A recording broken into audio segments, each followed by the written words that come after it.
Foundation Day of CITU organization was celebrated at CITU office at Melar Mart in the capital on Thursday. CITU State President and former Minister Manik De, Shamar Chakraborty, Panchali Bhattacharjee and others were present. On the occasion of the Foundation Day of the organization, a discussion meeting was organized at the CITU office. While discussing in this meeting, State President of the organization Manik De said that CITU is a fighting organization. Unity is very important in the labor movement. There is no success in the movement without unity.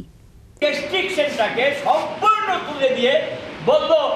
Manmohan Singh কি করেছে পরে দেখাবো আমি বিদেশি পুঁজি আনতে গেলে আমাকে নয়া উদারবাদী আগে ছিল উদারবাদী নয়া উদারবাদী অর্থনীতি চালু করতে নয়া উদারবাদী মানে যা কিছু নিয়ন্ত্রণ ছিল সবটা নিয়ন্ত্রণ তুলে দিয়ে উন্মুক্ত করে দাও এই উন্মুক্ত করার ফলে বিদেশি পুঁজি আমাদের ভারতবর্ষের বাজার দখল করে নিয়েছেন এবং বিদেশি পুঁজি এখানে ব্যবসা বাণিজ্য সম্প্রসারিত করেছেন ফলটা কি দাঁড়িয়েছে দেশের অর্থনীতি যেটা ছিল সেটাকে বিপর্যস্ত হয়ে গেছে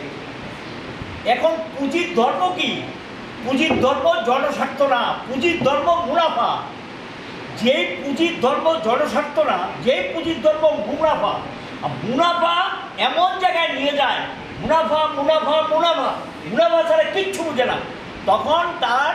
জনদরদি থাকে না মানুষের প্রতি কোনো দায়বদ্ধতা থাকে না তাকে উন্মাদ তৈরি করে দেয়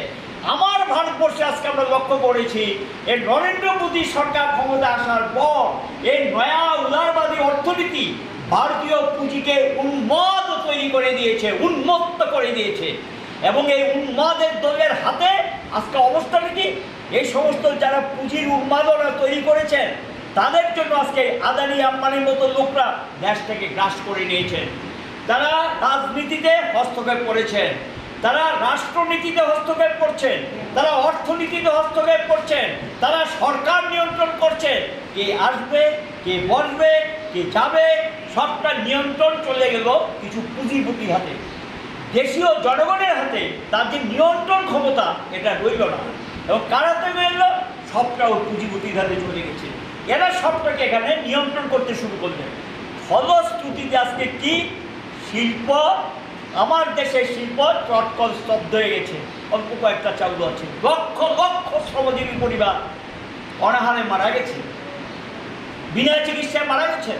প্রাপ্য অর্থ পায়নি স্টিল ইন্ডাস্ট্রি আমাদের দেশে স্টিল ইন্ডাস্ট্রি যেগুলো হেভি ইন্ডাস্ট্রি কে করেছে বিদেশি পুঁজি কোনো কারখানা করেনি পরে দুই চারটা করলে করতে পারে মূলত আমাদের দেশের স্টিল ইন্ডাস্ট্রি ক্ষেত্রে ভূমিকা ছিল তৎকালীন কমিউনিস্ট শাসিত সোভিয়েত ইউনিয়ন তারা টাকা দিয়েছিলেন নেহেরু প্রস্তাব করেছিল আমার দেশে প্রচুর কাঁচামাল আছে কিন্তু আমার টাকা নেই আমাকে সাহায্য করুন